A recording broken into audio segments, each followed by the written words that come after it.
Assalamualaikum warahmatullahi wabarakatuh. Selamat sore teman-teman. Sore. Di sini saya sebagai moderator dari kelompok 4. Nama saya adalah Fedrizal Pangestu. Di sebelah kiri saya ada Alvitya Selintoe. Sebelah kanan saya ada Nipu Guardianti, lalu ada Nurul Babiasmo dan Amri Kusbana. Oke, untuk penjelasan pertama akan dijelaskan oleh teman saya sebelah kiri, itu Alvitya. Silakan. Yang pertama, ada perjanjian konsinyasi yang belum selesai. Contoh kasusnya yaitu PT XYZ mengirimkan barang konsinyasi kepada PT ABC dengan total biaya yang harus dialokasikan sebesar 10 juta. Biaya ini termasuk biaya pengiriman, pengepakan, dan asuransi. Total produk konsinyasi yang dikirim senilai 200 juta.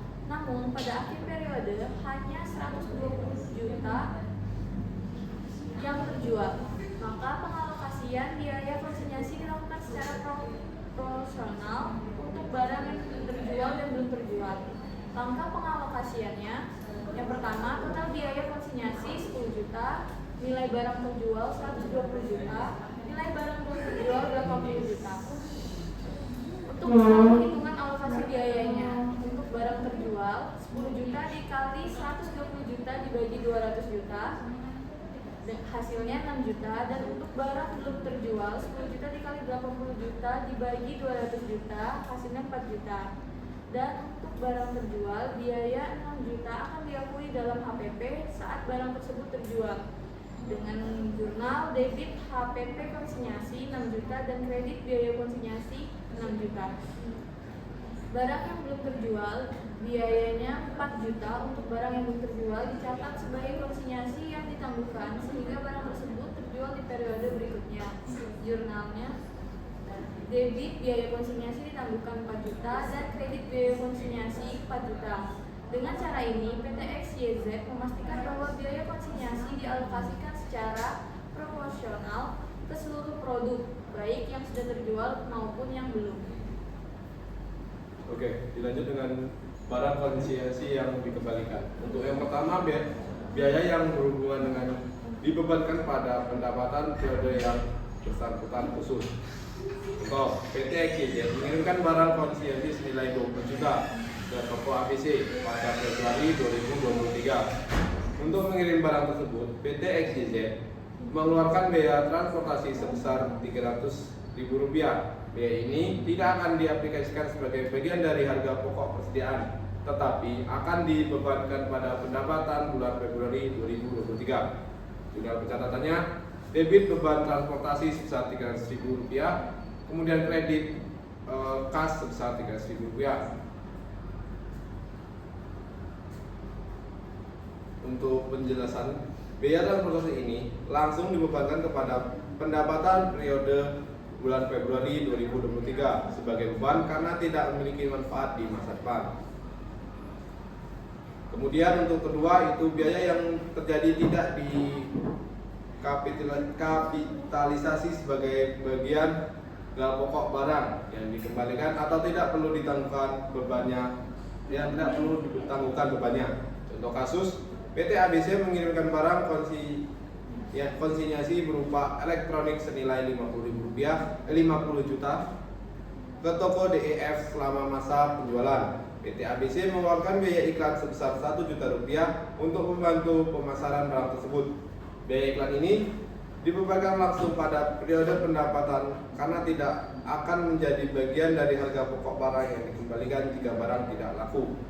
Untuk jurnal pencatatannya adalah debit beban iklan sebesar Rp1 juta, kemudian kredit kas sebesar Rp1 juta. Untuk penjelasannya, biaya iklan ini dibebankan langsung sebagai periode beban karena tidak dikapitalisasi sebagai bagian dari harga pokok barang dan tidak perlu simpangan.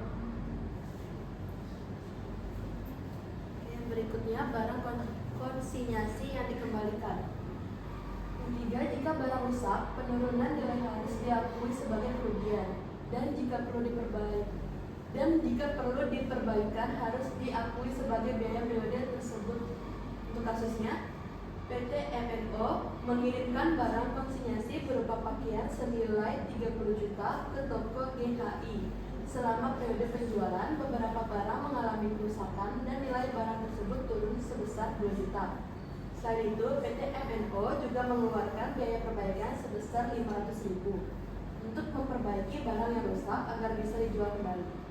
Jurnal pencatatannya untuk penurunan nilai yaitu debit kerugian penurunan nilai persediaan 2 juta, kemudian kreditnya persediaan konsinyasi 2 juta, jurnal pencatatan untuk biaya perbaikan debit beban perbaikan 500.000, kredit kas 500.000. Untuk penjelasannya, penurunan nilai diakui sebagai kerugian periode tersebut, sementara biaya perbaikan juga dibebankan sebagai beban pada periode yang bersangkutan tanpa umur panjang. Uang muka konsinyi. Yang pertama, uang muka dicatat sebagai uang muka dari konsinyi. Contohnya, PT Maju Jaya Konsinyur mengirimkan barang dagangan senilai 100 juta ke toko sejahtera konsinyi. Toko sejahtera memberikan uang muka sebesar 30 juta kepada PT Maju Jaya.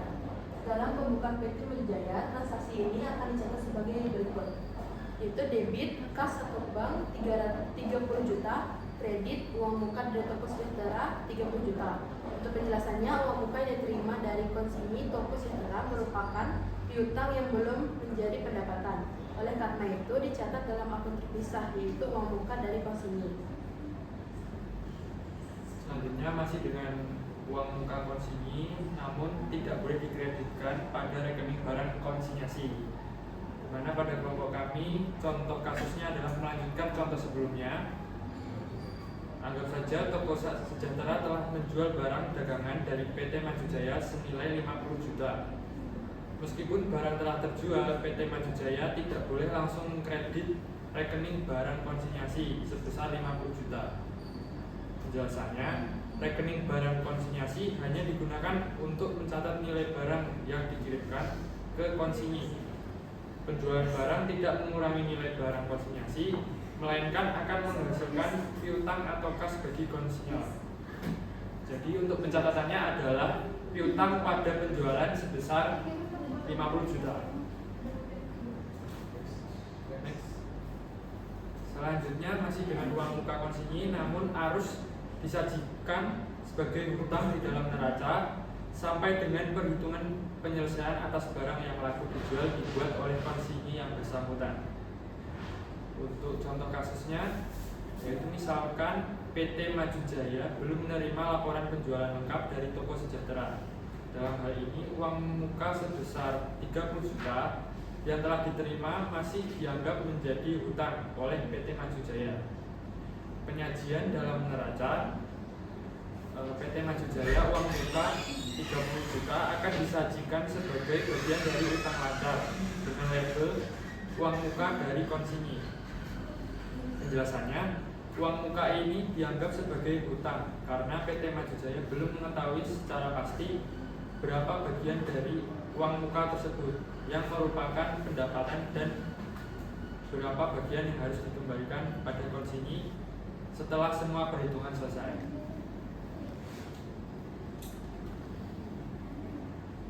Selanjutnya, penyajian laba rugi penjualan konsinyasi untuk dapat disajikan dengan menggabungkan hasil penjualan HPP dan biaya penjualan konsinyasi dengan reguler. Untuk contoh kasusnya, PT Maju Jaya adalah perusahaan yang dijual produk secara reguler dan juga melalui sistem konsinyasi. Dalam laporan laba rugi perusahaan, PT Maju Jaya dapat menyajikan hasil penjualan HPP dan biaya penjualan baik dari penjualan reguler maupun konsinyasi dalam satu akun. Laporan laba rugi sederhananya sebagai berikut, dengan penjualannya 1 miliar dan HPP-nya 600 juta. Jadi laba kotornya 400 juta dan dikurangi biaya operasionalnya sebesar 200 juta sehingga didapat laba bersihnya sebesar 200 juta.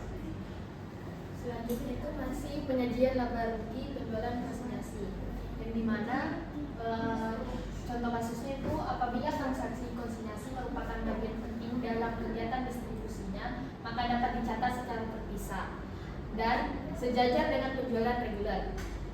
Contohnya yaitu jika penjualan konsinyasi merupakan bagian yang signifikan dari total penjualan PT Maju Jaya, maka perusahaan dapat menyajikan laporan laba rugi yang memisahkan hasil penjualan HPP dan biaya penjualan antara penjualan reguler dan konsinyasi.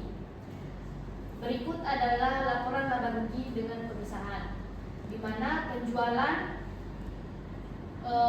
reguler 800 juta dikurangi dengan HPP 500 juta, laba kotornya adalah 300 juta. Terus untuk penjualan konsinyasinya adalah penjualan 200 juta dikurang dengan HPP 100 juta, laba kotornya yaitu 100 juta. Dan laba bersihnya adalah 200 juta.